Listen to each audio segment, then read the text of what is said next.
कपड़े धोने वाली बहू। शादी के पहले से ही विभा को कपड़े धोने का बड़ा शौक था। कभी नल के नीचे तो कभी तालाब के पास। अरे मेरी नीली वाली लुंगी नहीं दिख रही है।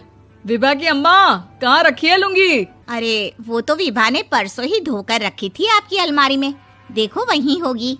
वो ना मैंने आज धो दी, मुझे लगा कि गंदी हो गई होगी। अरे कैसे गंदी हो गई थी? उसे तो मैंने पहना भी नहीं। हे भगवान, इस लड़की के कपड़े धोने की आदत से परेशान हो गया हूँ मैं। जितना तो घर में राशन नहीं आता, उससे कहीं ज्यादा डिटर्जेंट पाउडर का खर्चा है। इसकी शादी करवा दो, शादी जाए अपने घर में ही करे काम, फिर चाहे घर के कपड़े धोने हो या पूरे गांव के। हाँ ठीक बोल रही हो, देखता हूँ मैं कोई लड़का। वो दिन भी आ जाता है जब विभा को देखने लड़के वाले आ जाते हैं। लड़की मुझे अच्छी लगी। होने वाली सास कहती है, बेटी अगर कुछ पूछना है तो पूछ लो। वैसे तो हमारी लड़की बहुत ही शर्मीली है, जो बोल दो वो मान लेती है, इसे क्या पूछना होगा। अरे कैसी बात कर रही हो माँ, मुझे इन लोगों के घर रहना है, सवाल तो कई है। हाँ हाँ बेटा, पूछ लो ना, क्या पूछना है। आप लोगों के घर कपड़े कौन धोता है? सास का मुंह बन जाता है। देखो, अगर तुम ये कहना चाहती हो कि तुम्हें कपड़े धोने नहीं आते तो सुन लो, कपड़े मैं ही धोती हूँ, लेकिन तुम्हारे आ जाने के बाद मैं रुमाल तक नहीं धोऊंगी। अरे चुप रहना भाग्यवान, बहू बेचारी घर आई नहीं, उसे डराना शुरू कर दिया। वो क्या है ना बिटिया, अभी तक तो ये कल्लू की माँ ही धोती थी, लेकिन अब तुम्हारे पापा तो दहेज में वॉशिंग मशीन देंगे ही। तभी विभा की माँ बोल पड़ती है, सवाल भी पूछा तो क्या। वैसे भाई साहब, मशीन की तो फिर भी कपड़े धोने की कैपेसिटी होती है। मतलब जो बिटिया दे रहे हैं ना विभा, इसे कपड़े धोने का बहुत शौक है। ये आप लोगों के क्या, आस पड़ोस गांव मोहल्ले सबके कपड़े धो दे और उफ तक ना करे। बाहर देखा नहीं आपने कितने कपड़े सूख रहे हैं? सब हमारी बिटिया ने ही तो धोए हैं। बस भी करो ना माँ, शर्म आ रही इतनी तारीफ सुनकर। और तो और एक दाग निकाल कर दिखाओ तो मान जाओ। हाँ अच्छा, माफ करना बेटा, मैंने गलत समझा। हमें तो रिश्ता बहुत पसंद है। और ऐसे जुड़ जाता है रिश्ता कपड़े धोने का शौक रखने वाली विभा का। उसकी शादी हो जाती है कोयला फैक्ट्री में काम करने वाले कल्लू के साथ। शादी के बाद अचानक विभा चिल्लाती हुई सास के पास आती है। सासू माँ, अरे सासू माँ कहाँ है आप? ये तो धोखा है, धोखा दिया आप लोगों ने मुझे। इसे ससुर के चक्कर के बारे में पता चल गया। अरे तो उसमें तुझे क्यों धोखा मिला है? अरे नल में पानी नहीं आता, कपड़े कैसे कब धुलेंगे? अच्छा, तू पानी नहीं आ रहा उसकी बात कर रही है। तो आपने क्या सोचा? कुछ नहीं। अच्छा तेरी माँ ने कहा था कि कपड़े धोने का शौक है तुझे, याद आया मुझे। शौक बोलकर कपड़े धोने वाले मेरे जुनून को कम ना आके सासू माँ, कपड़ा धोना मेरा गुरूर है। तभी पति भी वहाँ आ जाता है। अभी मैंने इसे सनी देओल की फिल्म दिखाई है, उसी के डायलॉग मार रही है माँ। अच्छा सुन, साफ बता रही हूँ, पानी सुबह 4 से 6 और शाम को 10 से 12 आता है, समझी? विभा टाइमिंग सुनकर हैरान हो जाती है। ये क्या भूतों का मोहल्ला है?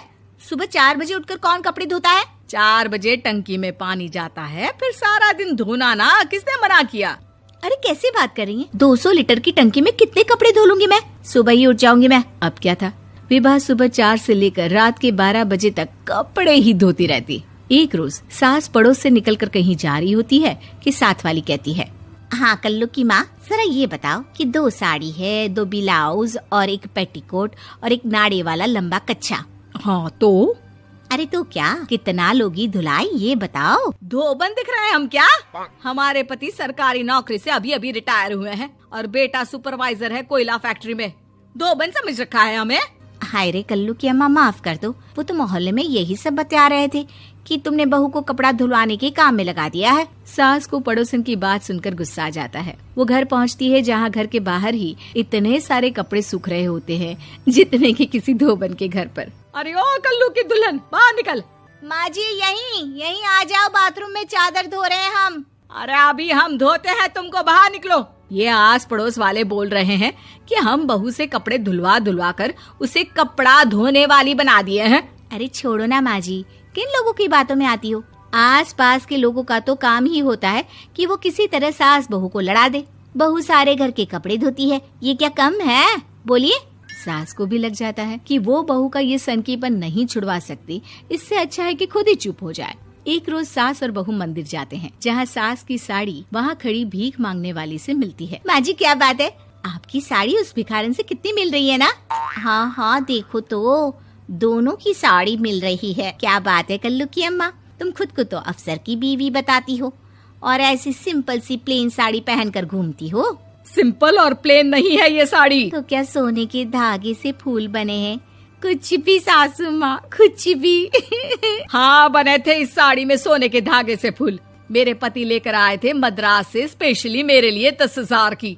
ताहे भाई साहब इस भिखारन के लिए भी सेम टू सेम साड़ी लेकर आए होंगे 10,000 की। सास उस वक्त तो कुछ नहीं कहती, लेकिन बहू के साथ घर आती है और अलमारी से एल्बम निकाल कर लाती है। ये साड़ी देख रही है, ये वही साड़ी है जिसे मैंने अभी पहना था। इस साड़ी में ये जो चमकदार फूल दिख रहे हैं ना, ये सोने के धागों से काढ़े गए हैं। लेकिन तू लोकल वॉशिंग मशीन ब्रश से घिस घिस कर सारे फूलों को निकाल कर साड़ी प्लेन कर दी।